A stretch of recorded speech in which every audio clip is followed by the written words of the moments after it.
여러분 안녕하십니까? 주의 평안이 여러분 마음 가운데 가득하길 바랍니다. 오늘은 목요일 교과 마음의 상태라는 제목으로 교과 내용을 함께 살펴보겠습니다. 함께 기도하겠습니다. 우리를 사랑하시는 아버지 하나님, 이 아침에 주의 말씀으로 하루를 열게 하시니 감사합니다. 오늘도 우리와 함께 동행하기 원하시는 하나님을 더 깊이 알기 원합니다. 말씀을 펴게 하셔서 성령을 통해 우리를 향한 하나님의 뜻을 깨닫게 하시고 하나님과 더욱 가까워지는 우리가 되게 하여 주시옵소서. 말씀에 담긴 주님의 세미한 음성을 놓치지 않게 하시고 하나님께 속한 자로 살게 하여 주시옵소서. 예수 그리스도의 이름으로 기도합니다. 아멘. 리 스트로벨은 시카고 트리뷴지의 유능한 법조 기자였습니다. 동시에 그는 철저한 무신론자였는데요. 어느 날 그는 그의 아내가 기독교인이 되었다는 소식을 들었습니다. 그는 기독교가 근거 없는 미신이라 평소 생각했기 때문에 기독교에서 아내를 구해내야 한다고 생각했습니다. 그는 기자로서의 전문성을 발휘해서 무려 1년 9개월 동안 고고학, 사본학, 의학, 심리학 등 각 분야의 전문가들을 찾아다니며 예수 부활이 거짓임을 밝히기 위해 노력했습니다. 그는 예수 부활이 거짓임을 증명할 수 있다면 아내를 되찾고 자신의 무신론자로서의 삶을 정당화할 수 있을 것이라 생각했습니다. 하지만 그의 노력에도 불구하고 그는 자신이 예상했던 것과 다른 결론을 맞이하게 되었습니다.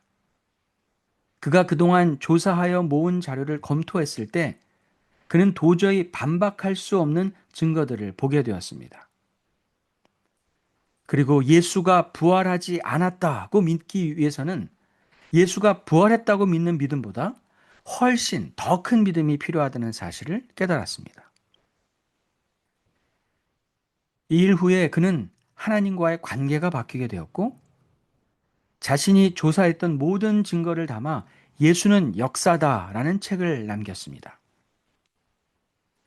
그리고 그는 기자를 그만두고 그가 그동안 조롱하고 무시했던 기독교의 복음을 전하는 목회자가 되었습니다.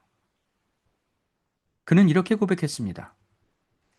나는 내 조사가 기독교를 무너뜨릴 줄 알았다. 하지만 결국 진리가 나를 무너뜨렸다. 나는 이성을 통해 하나님께 나아갔지만 일단 하나님을 만나고 나니 이성으로는 다 설명할 수 없는 평안을 얻었다. 하나님과의 관계가 바뀌게 되었을 때 그는 더 이상 하나님의 말씀을 적대적으로 대할 수 없었고 오히려 그 말씀을 전하고 증거하는 자가 되었습니다. 하나님과의 관계에 따라 말씀에 대한 우리의 태도와 자세는 바뀔 수밖에 없는데요. 우리 교과책은 이렇게 말하고 있습니다. 성경에 대한 우리의 태도와 성경을 읽는 방식은 하나님과의 관계 가운데 성장하는 데 있어 매우 중요하다. 성경을 대하는 우리의 자세는 하나님과 우리의 관계에 따라 달라질 것이다.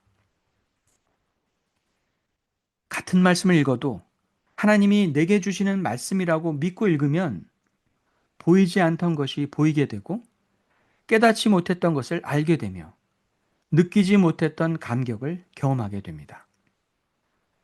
하나님을 모르고 성경을 수십 번 읽은 사람보다 하나님을 아버지라 부르고 예수님을 구원자로 받아들인 사람이 성경 말씀의 진짜 의미를 깊이 알게 되고 더 깊은 감동으로 성경을 읽게 됩니다. 결혼을 앞둔 한 신부가 중고 서점에서 얇은 연애 소설 한 편을 발견합니다.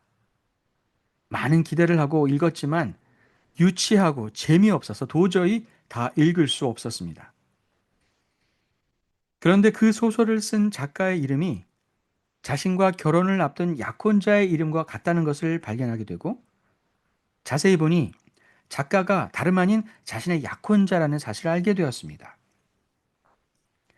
놀란 마음으로 그 신부는 그 소설책을 처음부터 다시 읽기 시작했습니다.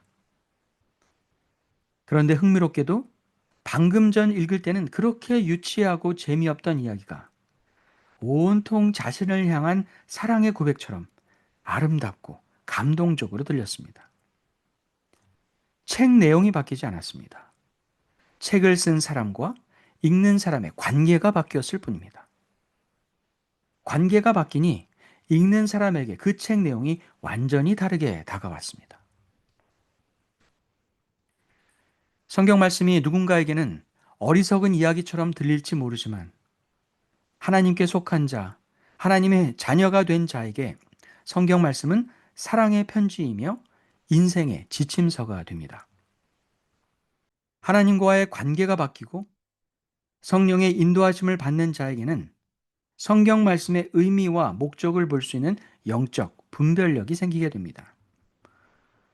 고린도전서 2장 14절은 이렇게 증거합니다. 육에 속한 사람은 하나님의 성령의 일들을 받지 아니하나니 이는 그것들이 그에게는 어리석게 보임이요 또 그는 그것들을 알 수도 없나니 그러한 일은 영적으로 분별되기 때문이라. 영적 분별력이 없이 육에 속한 사람은 모든 가치를 육체적, 물질적 기준으로 평가하는 사람입니다. 이런 사람은 아마도 이렇게 이야기할 것입니다. 성경 읽으면 밥이 나와 떡이 나와. 육체적, 물질적 만족이 없으면 그 무엇이든 무가치하고 무의미한 것으로 생각하는 사람입니다. 그렇기에 이들에게 성경 말씀과 복음은 무익한 것에 불과합니다. 우리는 이 말씀을 읽으면서 우리 스스로를 생각해 보아야 합니다. 우리는 과연 영적 분별력을 가진 영에 속한 사람인가? 혹시 성경 말씀이 우리에게 필요한 것은 알지만 육체적인 일들에 빠져서 성경 말씀을 읽을 시간이 없다고 말하지는 않는가? 성경 말씀이 우리에게 중요한 것은 알지만 물질적인 이익을 쫓아다니느라 성경 말씀을 묵상할 시간이 없다고 말하지는 않는가? 우리가 성경 말씀을 얼마나 더 가까이, 더 자주 읽고 묵상하려 하는지에 따라 우리에게 영적 분별력이 있는지 혹은 없는지가 확인될 것입니다. 또한 하나님과의 관계를 더 깊이 하고자 하는 마음이 있는지도 확인될 것입니다. 그러기에 우리는 성경 말씀의 의미와 목적을 조금이라도 안다면 우리의 작은 믿음을 동원해서 성경을 더 읽고 배우는데 더 많은 시간을 가져야 할 것입니다.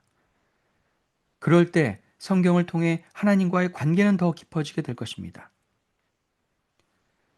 우리 교과책은 성경의 목적에 대해 이렇게 이야기합니다. 성경의 중대한 목적 중 하나는 하나님과 우리의 관계가 어떤 상태인지, 그리고 그 관계를 어떻게 강화할지에 대한 진리를 우리 삶에 전하는 것이다. 우리는 성경을 읽을 때 하나님과 우리의 관계가 어떤 상태인지 알게 될 것이고, 더 깊은 관계로 이어지는 길을 배우게 될 것입니다. 우리의 작은 믿음으로 성경을 읽으려 할 때 성령은 우리에게 깨달음을 주시고 하나님과 더 깊은 관계로 나아가는 길을 보여주실 것입니다. 요즘 하나님과 여러분의 관계는 어떠십니까? 전에보다 더 멀어지셨나요? 아님 더 가까워지셨나요? 오늘 꼭 말씀을 펴시고 여러분에게 하시고 싶은 말이 너무도 많으실 하나님의 음성을 들으시기 바랍니다. 여러분이 하고 싶은 말, 하고 싶은 일 잠시 멈추시고 주의 말씀을 들으려 할 때 어느새 더 가까워진 하나님과의 관계를 여러분은 경험하게 될 것입니다.